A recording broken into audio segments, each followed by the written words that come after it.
Eh, entonces, empecemos con la clase del día de hoy.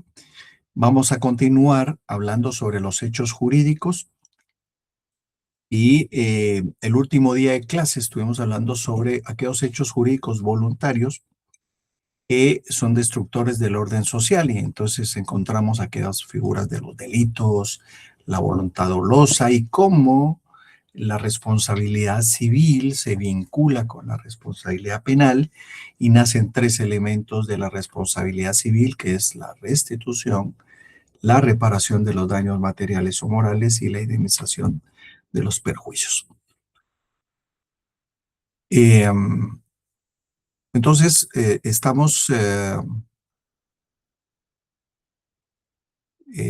vamos a ver el día de hoy una figura que se llaman los hechos jurídicos edificadores del orden social. Cuando hablamos de los hechos jurídicos edificadores, bueno, nos estamos refiriendo a aquellos hechos que afectan constructivamente las relaciones sociales, beneficiando a alguien, contribuyendo al buen funcionamiento del orden social. Y esto los vamos a dividir en tres, ¿sí? En los naturales, en los involuntarios y en los voluntarios. Por eso, el primer tema que vamos a ver son los hechos jurídicos naturales, edificadores del orden social. Y entonces vemos que aquí, en esta figura, nos encontramos aquellos hechos que provienen de la naturaleza, pero que intervienen beneficiando a una persona, ¿sí? El ejemplo más claro que tenemos es el artículo 676. Por favor, apunten los artículos. Yo los estoy refiriendo muy rápidamente, pero sí los voy a preguntar en el examen, ¿ok? El artículo 676 habla sobre la abulsión, con V, ¿sí? Y esto es cuando la corriente de un arroyo, torrente o río segrega de su ribera una porción conocida de terreno y la transporta a las heredades fronteras o a las inferiores. El dueño de la finca que orillaba la ribera segregada conserva la proporción de la porción de terreno incorporado. Clarísimo, yo tengo un terreno y se empieza a acrecentar y ese acrecentamiento aumenta mi terreno. Por lo tanto, esa propiedad es perfectamente mía, ¿sí? Y esa propiedad, al ser perfectamente mía, se vio incrementada, ¿ok? Otro ejemplo es el artículo 679, también con V, que se llama aluvión. El aluvión, dice, pertenece a los dueños de los terrenos confinantes con los arroyos, torrentes, ríos y lagos, el acrecentamiento que reciban paulatinamente por accesión o por sedimentación de las aguas. O sea, que cada vez que entra un poquito de la marea, del lago, del río, del torrente, del arroyo, se va acumulando sedimentos, tierra, y va acrecentando mi terreno. Por lo tanto, eso es de mi propiedad, pasa a ser parte integrante de mi propiedad. ¿Ok? Por lo tanto, vemos cómo estas dos figuras, el aluvión y la abulsión, son dos temas totalmente distintos, se escriben similarmente, pero la estructura de la V hace la diferencia, abulsión y aluvión. Entonces, ojo, hay que tomar en cuenta eso. Otro ejemplo son los frutos civiles.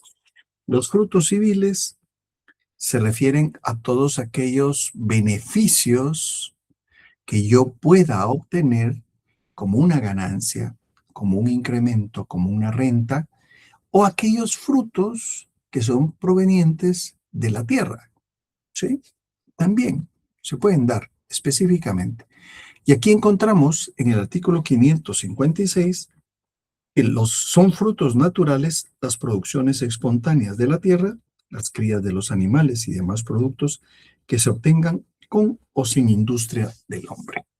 Entonces vemos efectivamente aquí en estos casos, efectivamente, que puede generarse frutos de forma natural o frutos de forma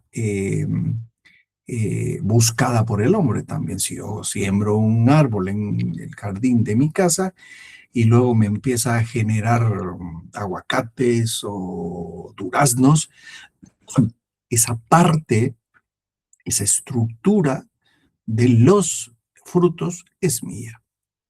Pero el ejemplo que les quería poner es que, vamos a ver, mi vecino siembra un árbol de manzanas y empieza a crecer, pero crece tanto el árbol de manzanas que grandes ramas caen sobre mi terreno y hay unas manzanonas ahí.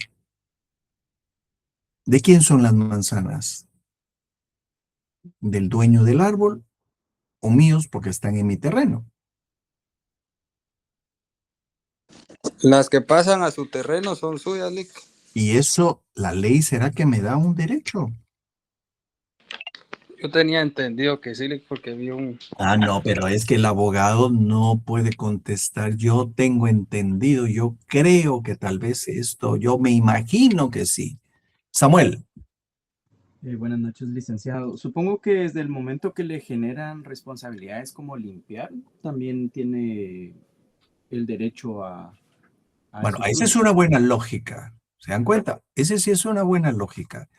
Si yo limpio todas las hojas que caen del árbol vecino, ¿por qué no me puedo quedar con los frutos que genera el vecino, el árbol del vecino? Esta es una muy buena lógica, sobre todo porque las normas regulan los frutos naturales y civiles. Los frutos naturales y los civiles pertenecen al propietario de la cosa que los produce. Ese es en principio. Pero también cuando hay discusión con respecto a la ubicación de los frutos de los árboles, la norma genera una solución, que es que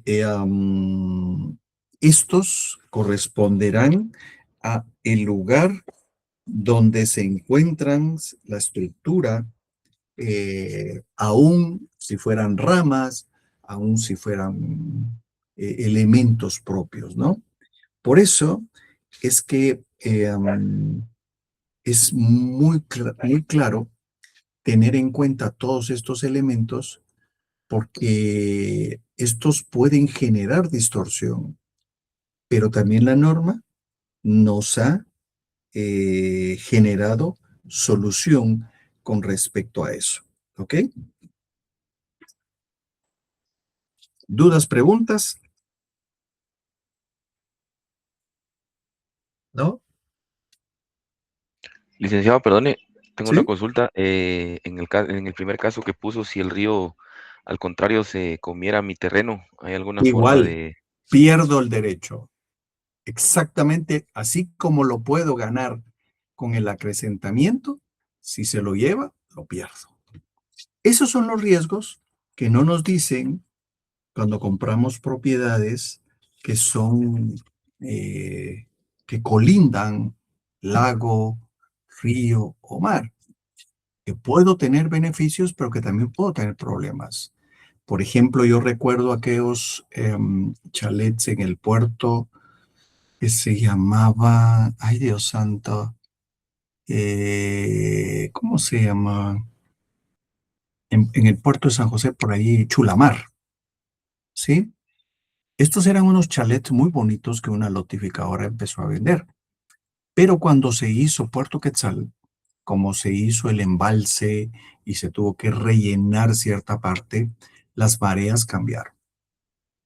Y esas mareas, al cambiar su cauce natural, generaron problemas y los chalets hoy están como con 1 o 2 metros de agua encima.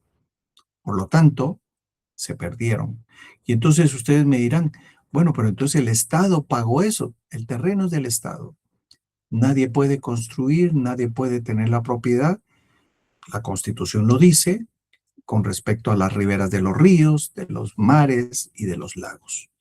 Todo eso es propiedad del Estado. Por lo tanto, si el Estado es el dueño, ¿cuál es la afectación? Ah, pero es que yo construí la cuestión esta, ¿no? La casa, por lo tanto, así. Pero ¿cuál es el riesgo de construir en propiedad ajena? La demanda, licenciado, ¿Demanda de qué? por invasión. No, no, porque ahí hay una autorización. El Estado me dio el uso por 20 años, ¿sí? Me dio el uso, ¿sí?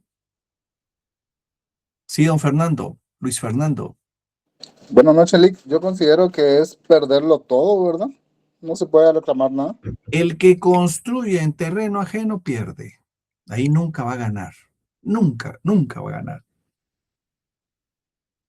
Mi hermano sacó una autorización en un lago muy bonito aquí en Guatemala y le digo yo, ¿por cuánto tiempo te dieron? 25 años.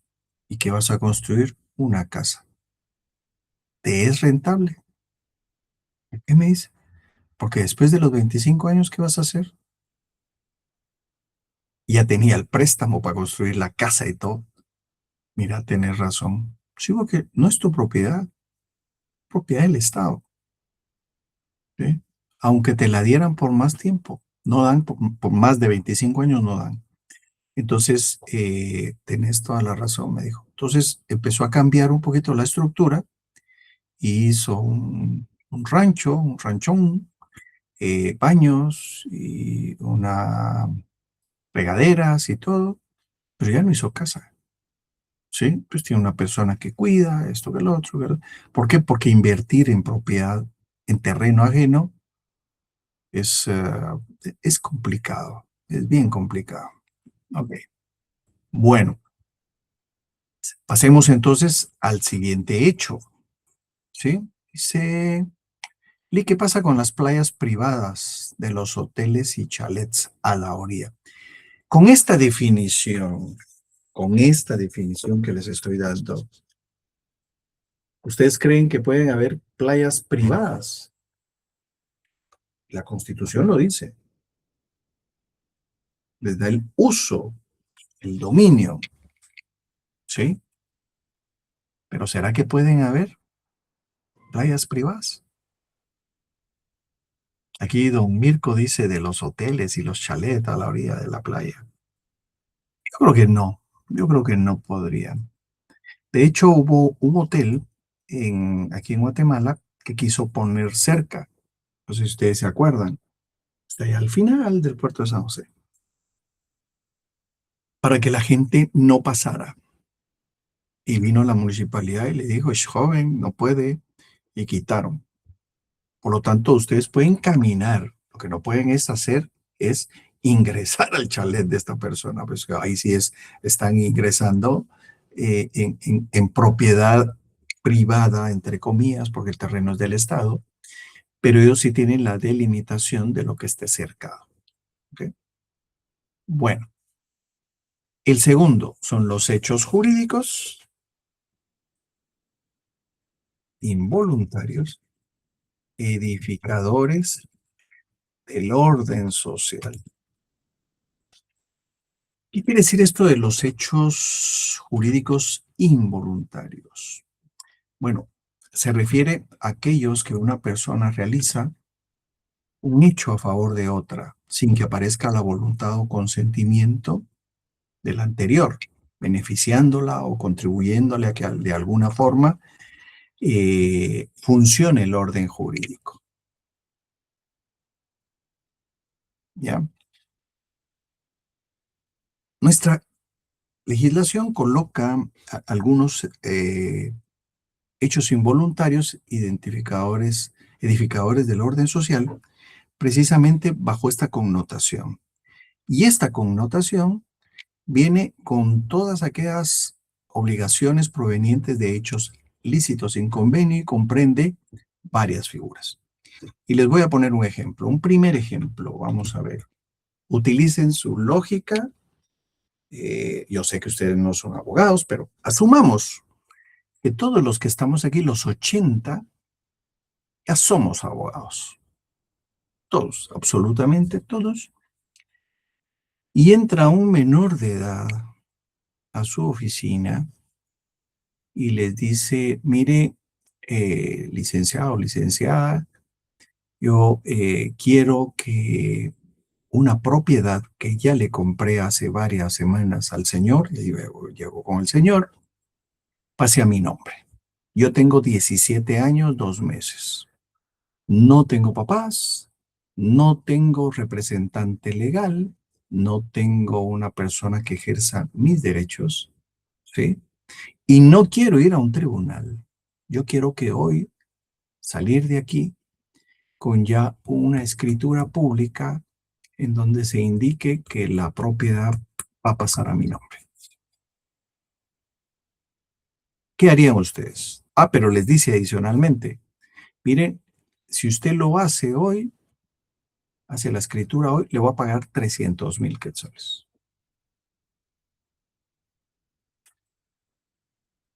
¿Qué harían ustedes? ¿Harían el contrato? Yo lo llamaría a usted, licenciado. Ah, no, porque entonces le quito el chance. Como es primera vez, diga.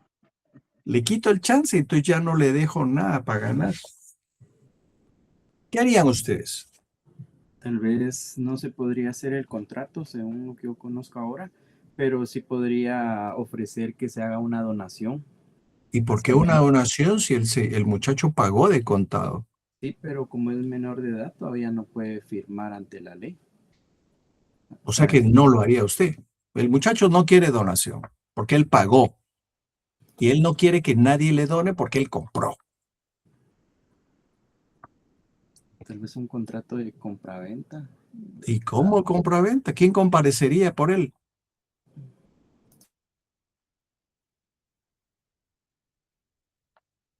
Bueno, creo que se tendría que dejar bajo alguna cláusula donde él, cuando él ya sea mayor de edad, ya se puede. No.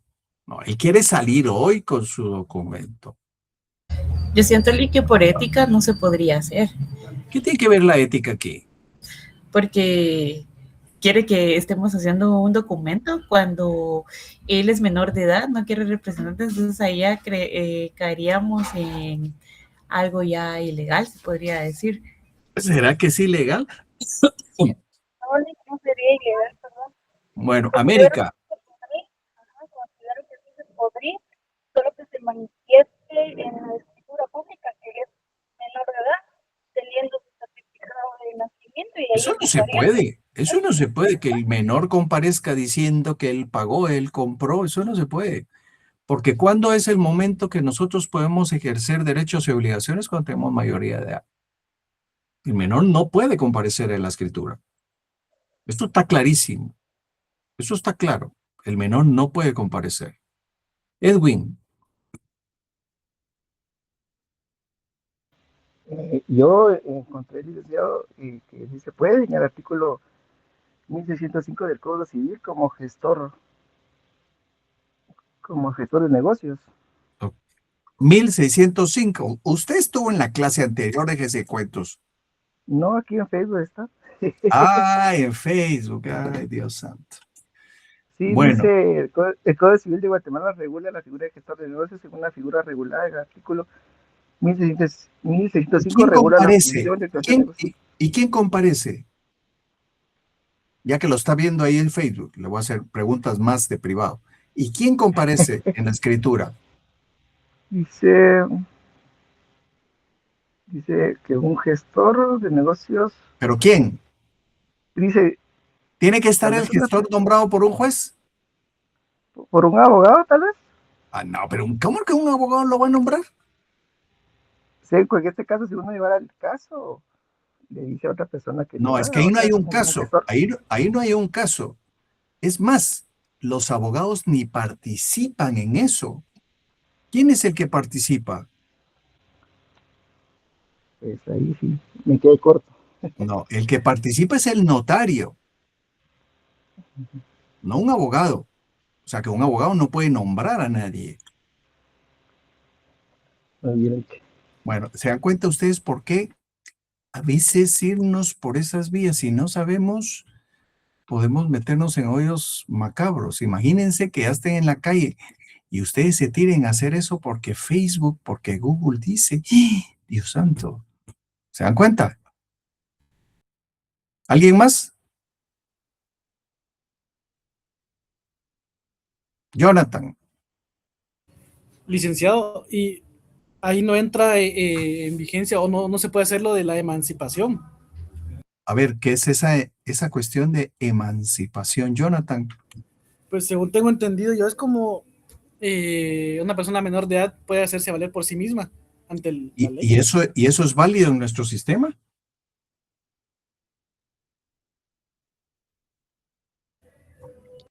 O sea, un menor se puede emancipar en nuestro sistema jurídico. Yo creo que no. Yo lo invito a que lea todo el Código Civil y si me encuentra una figura relacionada con la emancipación legal, que en Estados Unidos sí hay, pero en Guatemala no hay. Fíjese, licenciado, que estaba investigando ahorita y dice que el Código Civil regula en sus artículos 305 al 315, estableciendo Vamos a ver, 305 al 315.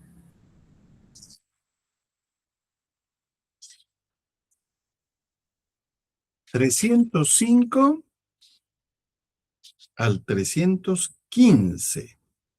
Vamos a ver, el 305 habla del protutor. ¿Sí? ¿Qué es el protutor?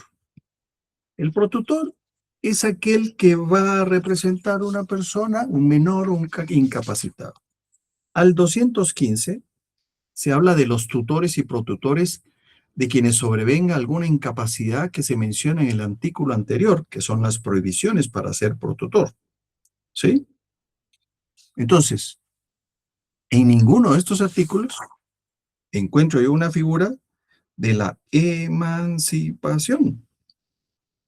Dice tutores específicos, tutor y protutor, extranjeros, tutores legales, facultad de los tutores, disposiciones relativas a los tutores, prohibiciones de los tutores y los tutores y protutores que sobrevenga alguna incapacidad. Si de esos artículos hubiera algo, dígamelo usted, que usted es el que está argumentando de la emancipación, porque en Guatemala la figura de la emancipación no existe. Eso, vámonos a Estados Unidos, vámonos a Alemania, vámonos a Inglaterra, en donde efectivamente hay, es más, las causales de la emancipación son claramente definidas como aquella libertad o aquella autonomía que tienen los menores para poder tomar sus propias decisiones desde el punto de vista económico y desde el punto de vista de la madurez, tomando en cuenta que en esos países la mayoría de edad es hasta los 21 años, no los 18. Entonces ellos sí pueden, en algunos casos emanciparse a partir de los 18 para algunas situaciones legales, pero no para todas. En el caso de Guatemala, yo no conozco una sola norma, resalto, subrayo, recalco, una sola norma que nos diga la emancipación de un menor de edad. Punto. ¿Estamos claros, don Jonathan? Ahí van a ver ustedes cuando vean civil también, van a ir interiorizando todas estas figuras. Sí, licenciado, gracias. Bueno, ánimo pues. ¿Quién más? ¿Nadie? ¿No? Bueno, la solución es muy sencilla. Entonces, el único de los 80 que está aquí que se va a ganar los 250,000 soy yo. ¿Sí? Y tiene que ver mucho con la respuesta que dio alguien antes, ¿no? Que lo vio en YouTube, ¿sí? Artículo 1605. Pero, ¿cuál fue la concepción que yo les di al inicio de la clase? Por eso es que hay que poner atención. Dice, hechos jurídicos involuntarios edificadores del orden social son aquellos en que una persona realiza un hecho a favor de otra, sin que aparezca la voluntad o el consentimiento de ésta, el menor, beneficiándola o contribuyendo de alguna forma al funcionamiento del ordenamiento jurídico. Entonces, vámonos al artículo 1605. La norma estaba bien citada. Lo que no estaba bien argumentado era la condición, la situación, la resolución del asunto. ¿Por qué? Porque no es ningún abogado el que participa en esto. ¿Sí? En los abogados solo vamos a juicios, a discusiones, a opiniones, a dictámenes. El que hace la escritura pública soy yo en mi calidad de notario, que es una función distinta del de abogado. ¿Sí? Entonces, como notario, sí podría. Yo he dejado de ser notario voluntariamente desde el año 2000, no, desde el año 99. Entré a trabajar en la corte y salí en el 23 de la corte y no me interesa ser notario. Sí, no me interesa, pero podría en alguna forma, ¿no? Entonces, el artículo 1605 del Código Civil dice gestión de negocios. O sea, la norma está bien citada. Lo que no está citada es la justificación. Yo por eso lo bombardeé al compañero de ustedes. ¿Por qué? Porque cuando digamos algo tenemos que saber efectivamente por qué lo estamos diciendo. Obviamente, yo les pregunté, porque ustedes no son abogados, pero les pedí su sentido común, ¿ok? A veces el sentido común es el menos común de los sentidos, pero bueno, eso es otra cosa. Dice, el que sin convenio se encarga voluntariamente de los negocios de otro. El menor no tiene que hacer un convenio conmigo. El menor no tiene que, lo único es que debe de manifestarme el interés de que yo realice una representación aparente de él. Está obligado a dirigirlos y manejarlos útilmente en provecho del dueño. Entonces, ¿qué es lo que hago entonces? Yo soy el notario, obviamente yo no puedo comparecer como un sujeto representante del menor, pero le digo a mi secretaria, venga para acá, usted va a ser la gestora de negocios del menor. Entonces ella comparece y dice, mire, yo comparezco a comprar el bien inmueble, el cual deberá de inscribirse en el registro de la propiedad a nombre del menor tal y tal y tal, que está inscrito su nacimiento en la partida número tal, del folio número tal, del libro número tal, del RENAP. Identifico al menor para que a la hora que llegue al registro de la propiedad, el registrador tome esos datos y la propiedad salga ya a nombre del menor. Pero sí se puede. Artículo 1605. ¿Ok? ¿Estamos claros, jóvenes? ¿Por qué? ¿Se dan cuenta ustedes cómo es el derecho? De interesante. Sí, don Anthony Guerra. Gracias, licenciado. Solo me surgió una duda ahorita, digamos, así como en este caso que dice usted, la secretaria, ¿verdad? Compareció a favor del menor. ¿Eso conlleva alguna responsabilidad a futuro si el menor hace alguna mala gestión ahí con el terreno más adelante, con la ¿Por propiedad qué? más Vamos a ver, adelante? ¿por qué? ¿Por qué sería la responsabilidad? Digamos que el menor decida vender la propiedad y estafar a la gente o algo, ¿Y qué y tiene que ver alguna el demanda que gestor? venga después no aparece el nombre. ¿Pero qué tiene que ver el gestor? El gestor lo único que está haciendo es ser Esa es mi duda, un sí. intermediario. No, pero también ustedes utilicen su lógica. ¿Cuándo hay responsabilidad de una persona? Cuando existe un vínculo jurídico con respecto a los efectos que se producen. Por ejemplo, si yo soy mandatario de una persona, mi mandante me dio autorización para que compareciera a comprar en nombre de él. Yo tengo un contrato con él, pero ¿qué responsabilidad voy a hacer yo? Solo firmo el contrato y el inmueble sale a nombre de aquel. Es el mismo ejemplo del gestor. Mi obligación, mi vinculación es con mi mandatario, no con terceros. Lo que haga el mandatario con el bien, él es el responsable. ¿Yo por qué tendría que responder por eso? Si yo no soy ni el dueño, ni nada similar. Por eso ustedes tienen que desligar la responsabilidad con respecto al vínculo que origina el negocio. En este caso particular, tanto un gestor de negocios como un mandatario no es responsable de lo que el dueño del inmueble haga. Por eso la responsabilidad, vean, cuando ustedes hablan de responsabilidad, están hablando del vínculo personal de lo que se hace con el resultado que se persigue. Y eso lo tienen que tomar mucho en cuenta ustedes. Es la vinculación, y vamos a ver ahorita en el negocio jurídico por qué la vinculación jurídica es tan importante. Sí, América. Y con una consulta, y por ejemplo, no habría algún tipo de investigación para ver cómo el menor de edad consiguió ese terreno. Pero eso es otra cosa. Esa es otra cosa. ¿Cómo compró el menor el terreno? Esa es otra cosa. Si lo robó el dinero, si se lo regalaron, eso le correspondería a otros sujetos investigarlo, no al gestor. El gestor es un participante de buena fe.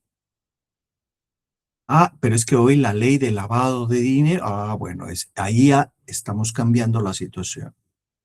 ¿Sí? ¿Por qué? Porque la ley del lavado de dinero no le da la responsabilidad al gestor, sino al notario. Vean tan interesante que es. Al notario.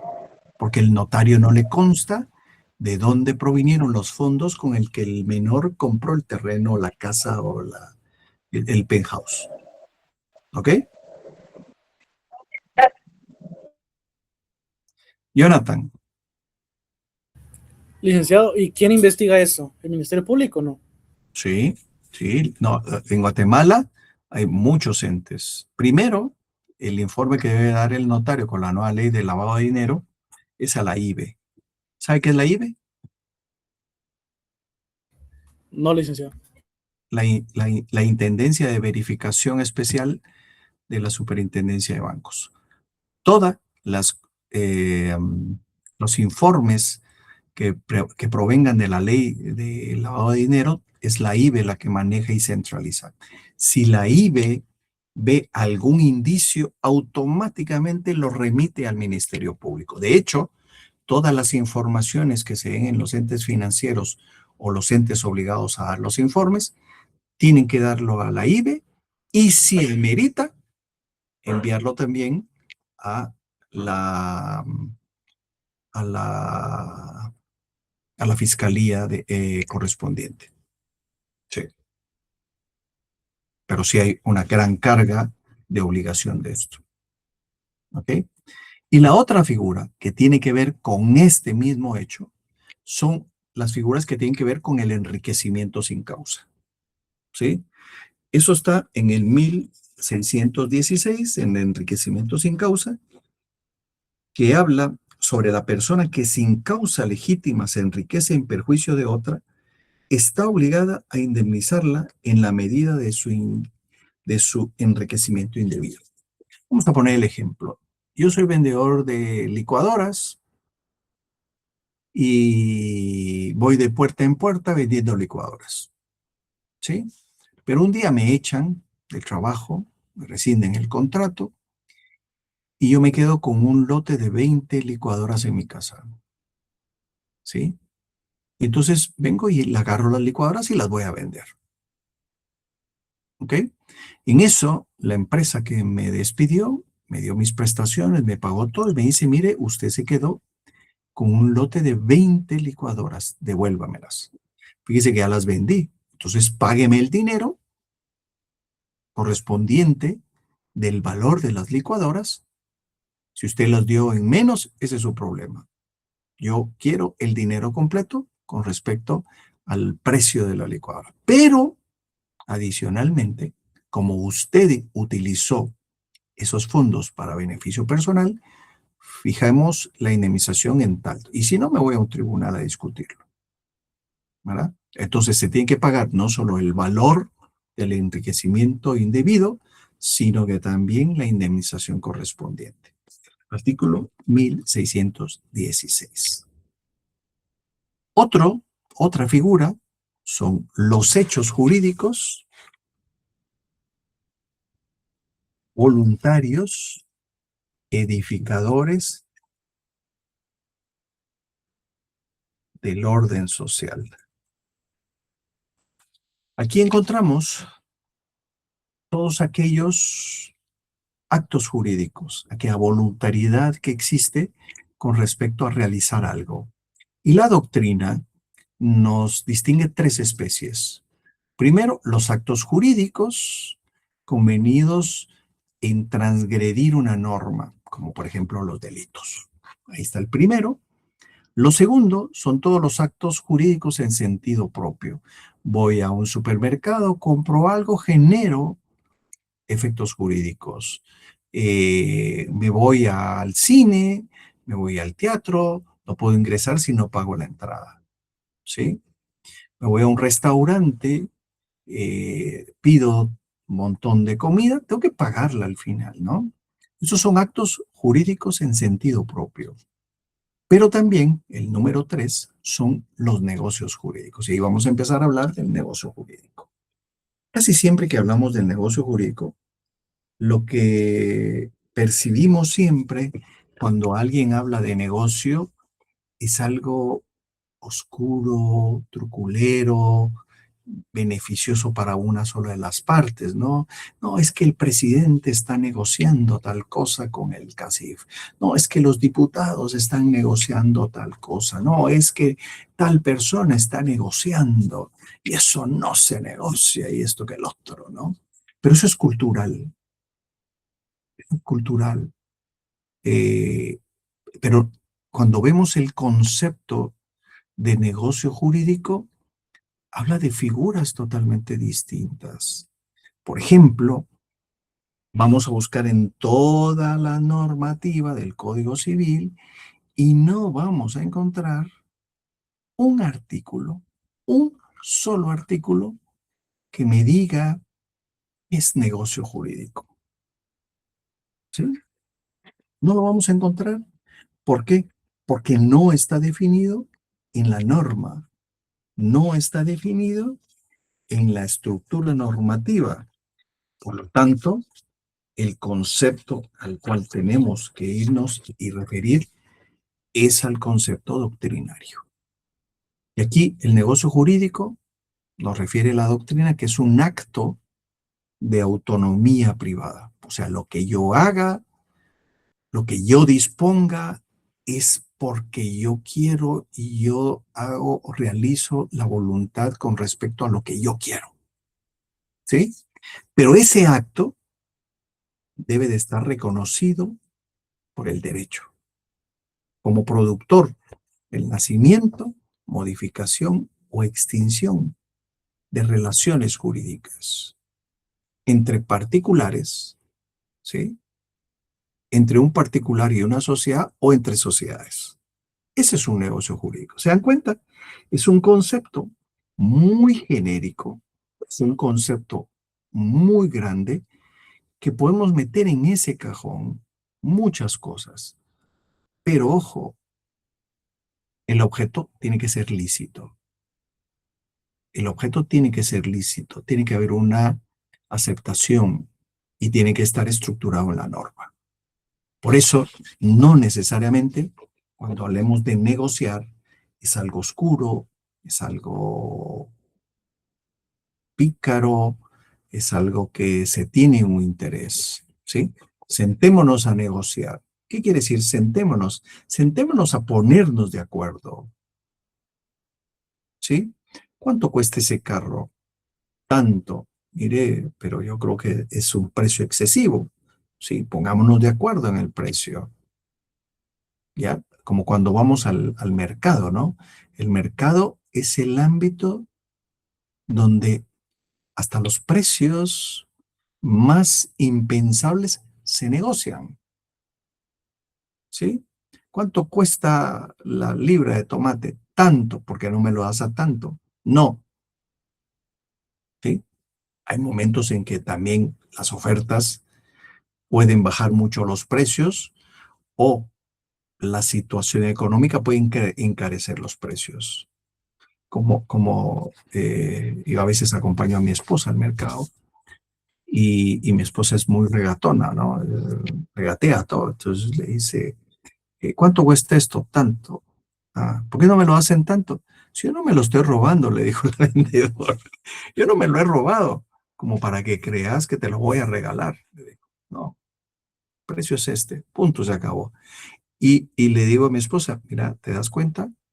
La clase de la estructura de los precios que te dio esta chica, le digo, no, pero fue bien abusiva, ¿cómo me digas? Bueno, está bien, lo que querrás, pero ella te dijo, no, este precio no se regatea. En pocas palabras te dijo, este precio no se regatea, porque ese es el precio justo.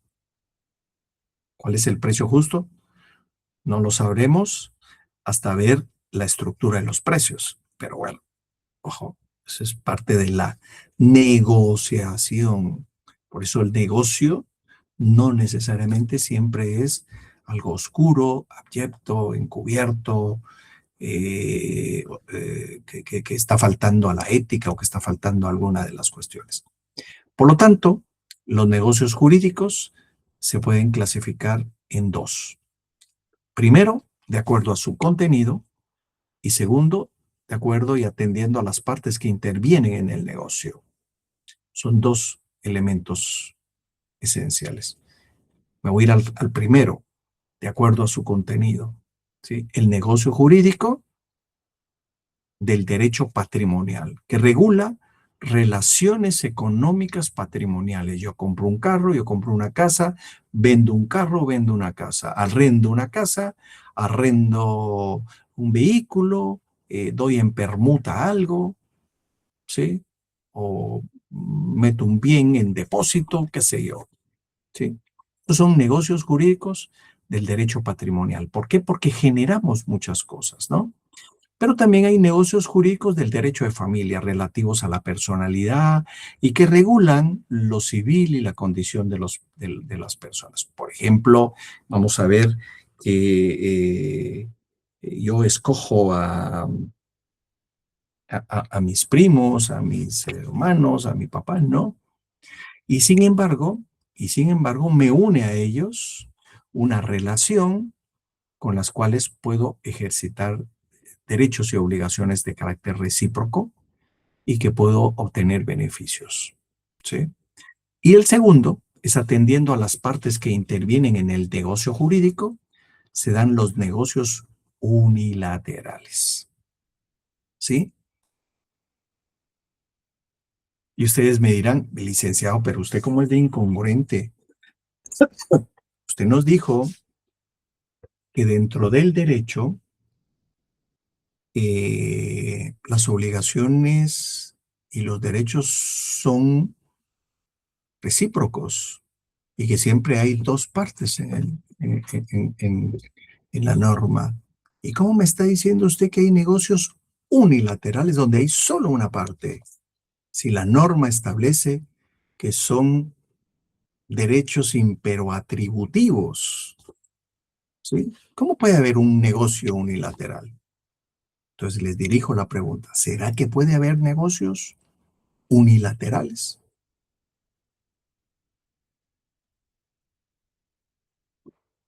Don Luis Fernando. Yo creo que sí, Lick. Fíjese que al parecer son los que el Estado ofrece como contrataciones o algo así. En contratos del Estado. Sí, cuando ellos quieren, por ejemplo, construir una carretera, entonces lo suben a Guatecón, por así no estoy mal, y Ah, ahí hay... pero esa es una oferta. Ah, Ese podría ser un ejemplo de oferta pública. Eso sí, que es un acto unilateral. Ahí está, muy bien. La oferta pública es un acto unilateral. Sí, perfecto.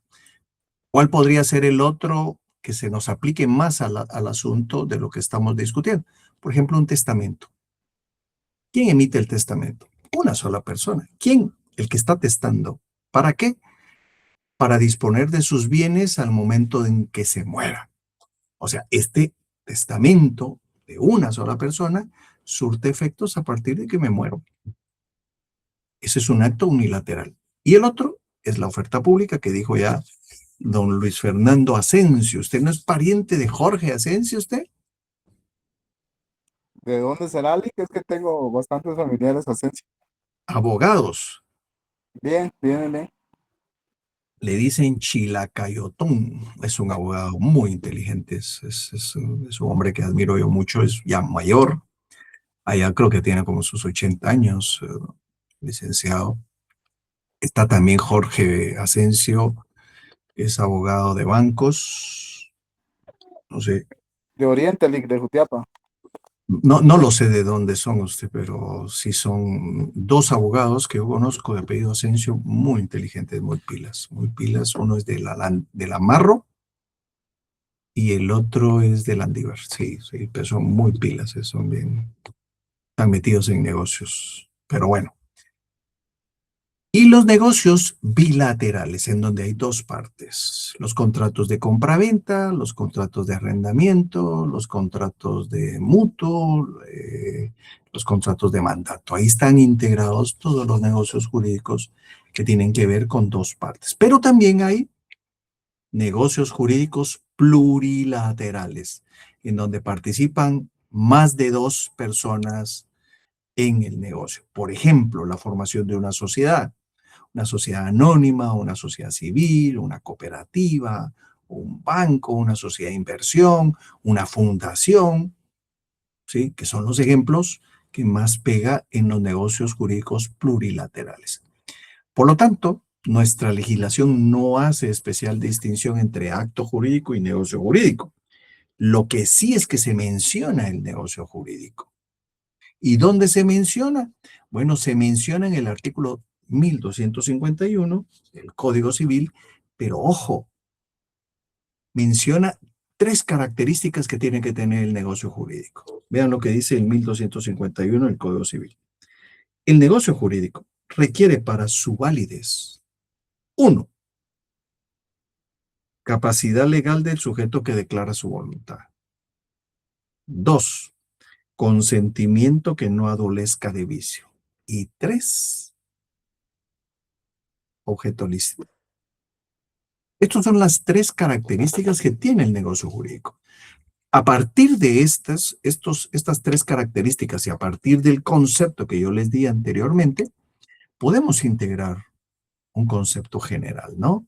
El negocio jurídico es la manifestación de voluntad en todos aquellos actos que formulen o relacionen actividades consensuales que generen un vínculo entre los sujetos, en donde para su validez se requiera la capacidad legal, por medio del cual se declare la voluntad, el consentimiento que no adolezca de vicio y el objeto lícito.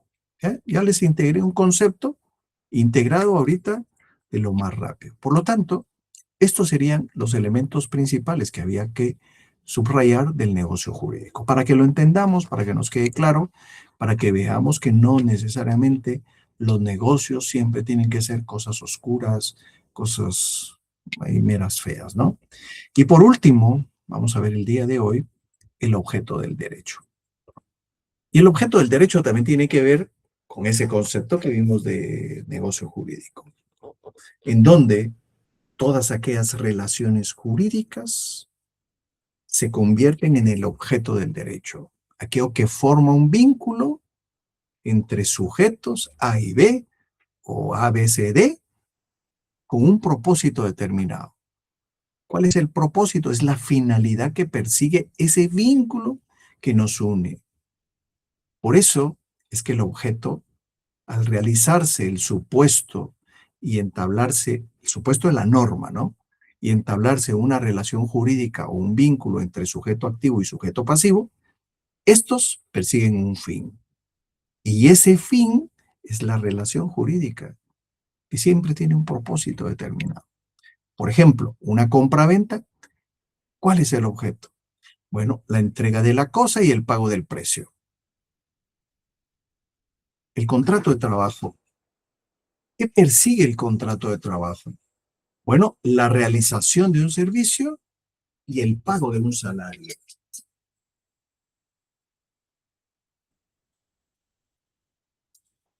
Y vamos a ir viendo muchos documentos, muchos contratos que tienen un objeto. Y por eso es que les pido que vayan apuntando los artículos y que los lean, porque lo voy a preguntar en el examen, ¿sí? Y todo esto entra en el examen.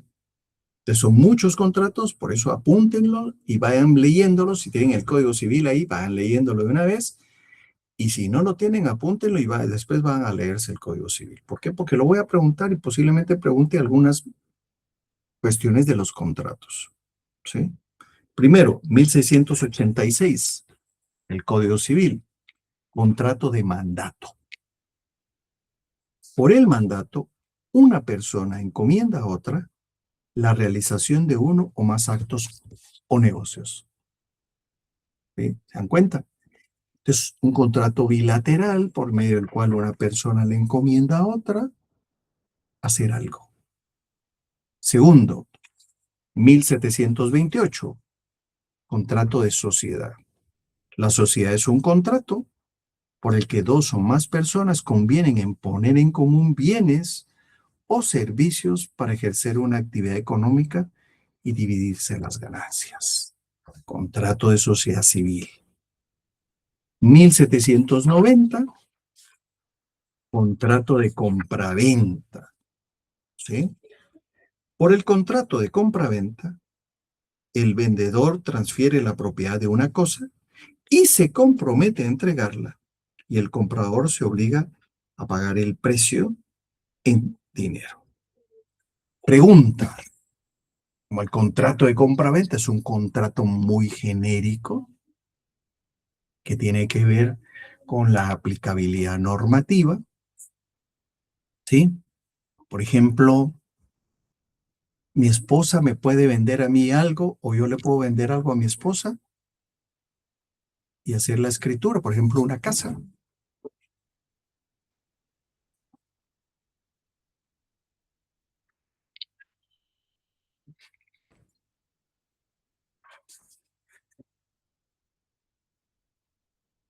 Pero es pregunta lo que les estoy haciendo. ¿Será que se puede hacer?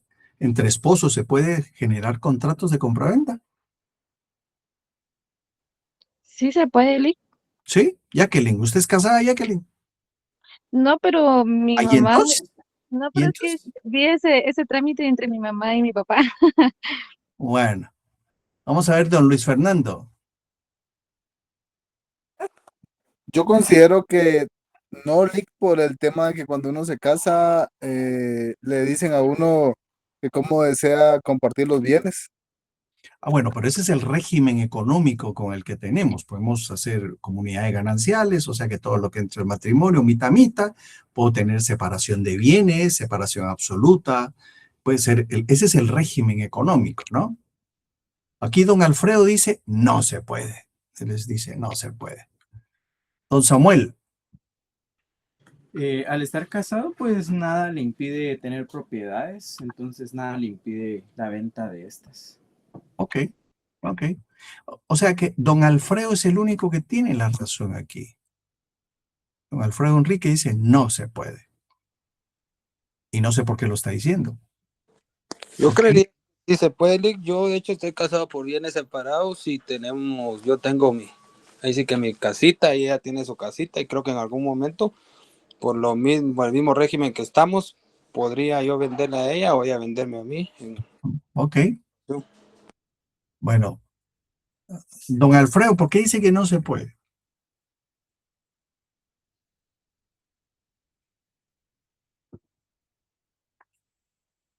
Porque Google dice no.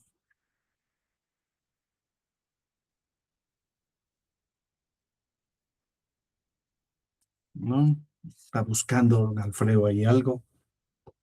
O no tiene micrófono, creo yo. Pero ojo, don Mirko, usted está incurriendo en ilegalidad. Porque no se puede. Artículo 1792. Porque el trámite perdería toda validez, dice. Vamos a ver. 1792. Yo le estoy hablando con la ley. El marido no puede comprar de su mujer ni esta de aquel. Aunque haya separación de bienes, don Mirko, la norma lo prohíbe. Punto. Si usted lo está haciendo o lo ha hecho, está incurriendo en un vicio que puede anular el contrato. ¿Se dan cuenta?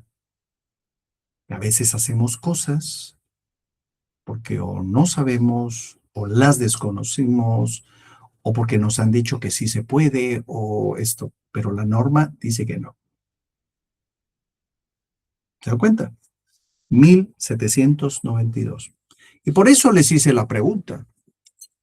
Precisamente la pregunta llevaba mucho veneno, pero don Alfredo fue el único que se puso ahí a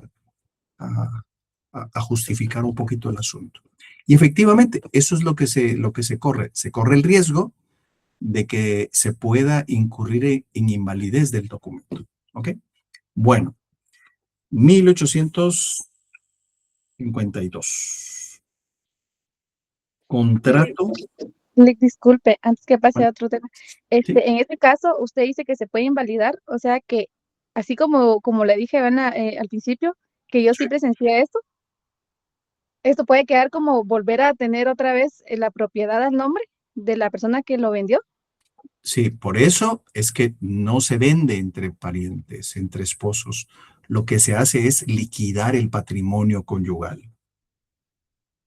Sí, es que fíjese que eso fue antes, supuestamente era un patrimonio adquirido antes del matrimonio, entonces se vendió a la otra parte y ahora que ya que están en proceso de divorcio, que ya es otra parte que se hizo dentro del matrimonio, entonces aquí sí ya entra lo que son los bienes, ¿verdad? Separados 50-50. En ese trámite están, pero el anterior, el primer terreno que se vendió, ¿podría entrar ahí o no? ¿O le queda directo al cónyuge? Depende, depende. Por eso le digo yo, desde mi punto de vista, no se pueden se pueden vender. ¿Sí? Si ya no tienen el vínculo, lo que se puede hacer es liquidar el patrimonio. En el divorcio, si ese bien estaba afuera del haber conyugal, no entra en una liquidación. ¿Sí?